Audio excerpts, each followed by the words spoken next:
होगा बड़ा खेल और इस खेल में कहीं ऐसा ना हो जाए कि दोनों एक ही ज़िले से आकर के खूब लड़े और लास्ट में तीसरा कोई जीत जाए।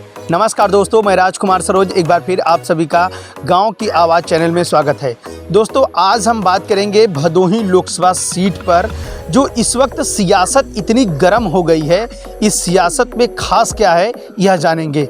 दोस्तों, सूत्र ये बताते हैं कि रमेश चंद बिंद का टिकट क्लियर है, लेकिन हम उनकी बात का खंडन इसलिए करते हैं कि जो अपने घर वापसी किए हैं वो घर वापसी करके उसी घर में समाहित ही रह जाएंगे, या फिर उस घर से उन्हें कुछ इनाम मिलेगा, या फिर उस घर से उन्हें कुछ ऐसा चिन्ह मिलेगा जो समाज में अपनी एक छवि अलग दिखाएंगे।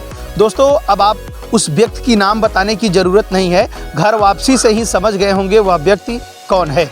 वो वही व्यक्ति है जो अपनी राजनीतिक शुरुआत उसी घर से किया जिस घर से वह दो बार विधायक बना, और उसी घर से वह मंत्री भी बना, और फिर दूसरा घर बदला, और दूसरे घर में जाने के बाद भी वह मंत्री भी बना। मंत्री बन के विकास पुरुष का भी नाम उसे इस ज़िले के कुछ लोगों ने दिया।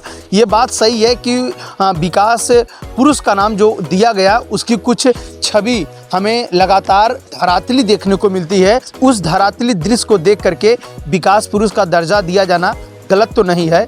आखिर दो ऐसे खिलाड़ी मैदान में उतरने वाले हैं जो दोनों एक ही ज़िले से हैं, और दोनों एक ही ज़िले से आकर के किसी दूसरे ज़िले में नंबर 1 की कुश्ती कर रहे हैं। वह कुश्ती कितनी देखने लायक होगी ये तो आने वाला समय बताएगा, लेकिन अभी तक की बात तो ये है कि ललितेश पति त्रिपाठी के सामने होंगे रमेश चंद बिंद। क्या जात का कार्ड भारतीय जनता पार्टी फिर खेलेगी? आखिर अगर ये जाति का कार्ड खेलेगी तो बहुजन समाज पार्टी कौन सा खेल खेलेगी जो दोनों लड़ते ही रह जाएंगे और असली खेल का आनंद लेकर चली जाएगी? तो क्या बसपा के कुछ सूत्र बताते हैं कि इस बार बसपा ऐसे प्रत्याशी की घोषणा करेगी जिसे कोई कल्पना तक नहीं किया होगा। अब आप चौंकिए मत, का मतलब यह है जिसे आप अनुमान नहीं कभी किए होंगे कि बसपा ऐसे व्यक्ति को फिर टिकट दे सकती है, वो ऐसे व्यक्ति को टिकट देगी।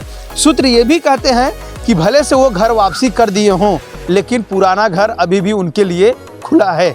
लेकिन ये पता चलता है कि अगर जिस घर में वापसी किए हैं अगर उस घर से निराशा होती है तो उनके लिए पुराना घर पहले से खुला था, वह घर बंद नहीं है, बस आदमी सोच बदल के घर को परिवर्तन कर दिया है। ललितेश पति त्रिपाठी बनाम रमेश चंद बिंद की सियासत गर्म क्यों हो रही है यह भी जानने का प्रयास करेंगे। दरअसल रमेश चंद बिंद एक जात के कार्ड हैं, ऐसा हम तो नहीं कह रहे हैं। ऐसा 2019 में जब पत्ता भारतीय जनता पार्टी ने रमेश चंद बिंद के नाम की फेंकी थी भदोही जिले में।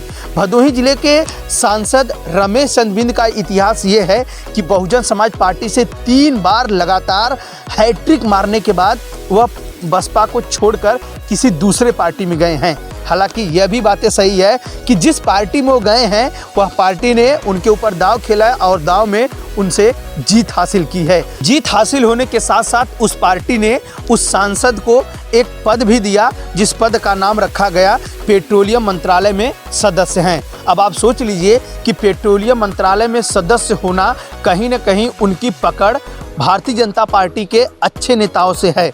आपको बताना चाहेंगे कि रमेश चंद बिंद मझवा से 3 बार लगातार विधायक रह चुके हैं। 2002 में पहली पारी खेली, 2007 में दूसरी पारी, तीसरी पारी 2012 में खेली। उनकी पत्नी 2014 में पहली बार पाली खेली, वह भी मिर्ज़ापुर से, वह भी लोकसभा सीट पे बहुजन समाज पार्टी के सिंबल से, लेकिन अनुप्रिया पटेल उनके ऊपर हावी हो गई।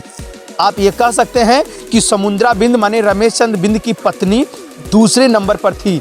हालांकि रमेश चंद बिंद की पत्नी तो खाता नहीं खोल पाई लोकसभा सीट का, लेकिन रमेश चंद बिंद भदोही जिले में भारतीय जनता पार्टी से टिकट लेकर आए और उन्हें जीत मिली।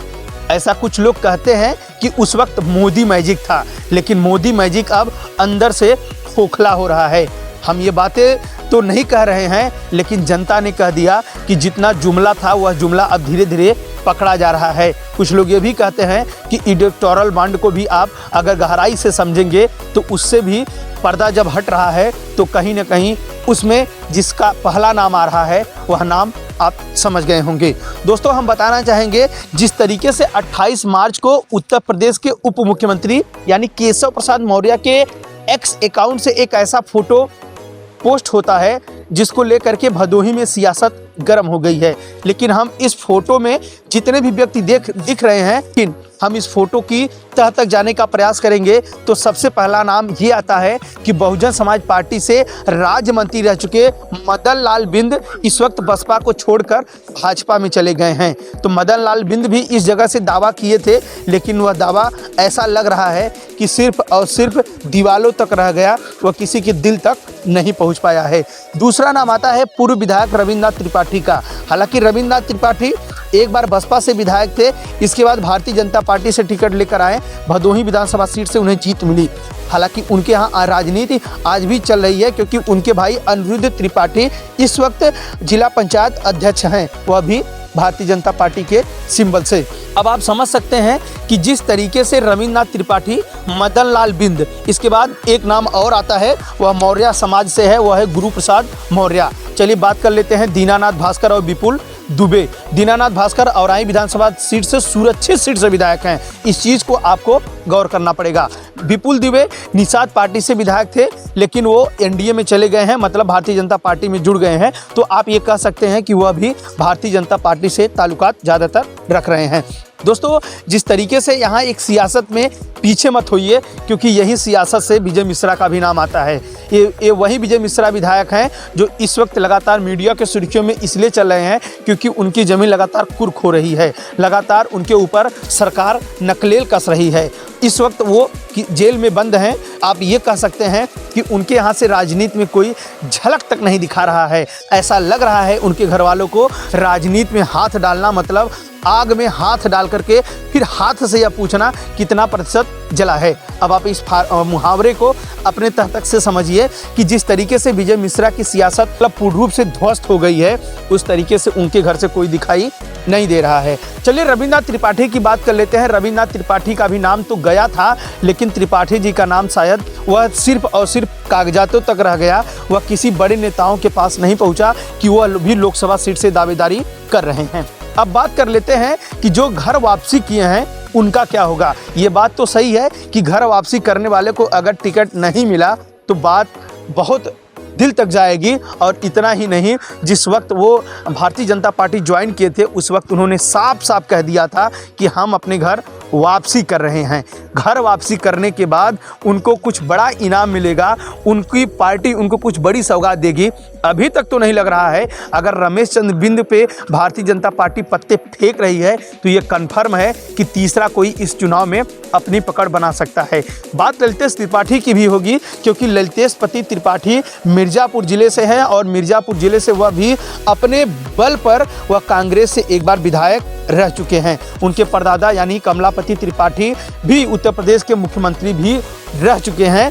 लेकिन जिस तरीके से सियासत गर्म है, तृणमूल कांग्रेस से टिकट लेकर आने के बाद जिस तरीके से इंडिया अलायंस ने प्रत्याशी की घोषणा की है, इसको लेकर के और उनके पार्टी के चिन्ह को लेकर के बड़ी तीन प्रकार की चर्चाएं चल रही हैं कि उनके पार्टी की जो चिन्ह है वह हर किसी के बस की बात नहीं है कि कोई समझ सके। बहरहाल तृणमूल कांग्रेस अपने प्रत्याशी को अगर यहाँ उतारी है इंडिया अलायंस से मिल करके, तो जिस तरीके से प्रचार प्रसार देखने को मिल रहा है, ऐसा लग रहा है कि ललितेश पति त्रिपाठी लोगों के दिलों तक पहुँच रहे हैं, उनकी दिल की बात को समझ रहे हैं। लेकिन ये भी बातें सही है कि जो पेट्रोलियम मंत्रालय में सदस्य बन के बैठे थे यानी रमेश चंद्र बिंद को अब क्या होगा। रमेश चंद्र बिंद अगर टिकट लेकर आते हैं तो दो जिले के खिलाड़ी यानी एक स्ट्राइक पर होगा और एक नॉन स्ट्राइक पर होगा। अब देखना है कि जनता स्ट्राइक पे किसे लंबा देर तक देखना चाहती है, मानी जीत की परचम किसके ऊपर फहराएगी, यह देखने की बात होगी। तीसरे नंबर जो बसपा की बात हो रही है,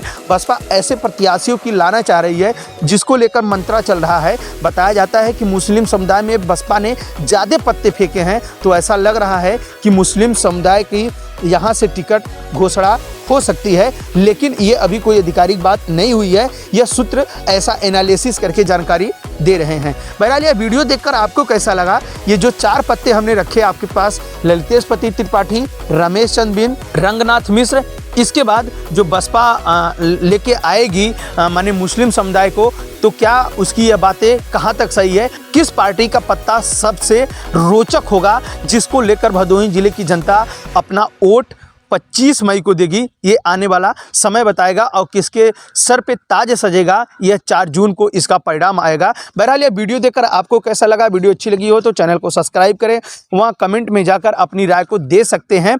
खबर अच्छी लगी हो तो चैनल को सब्सक्राइब करें। अब दीजिए राजकुमार सरोज को इजाज़त। नमस्कार।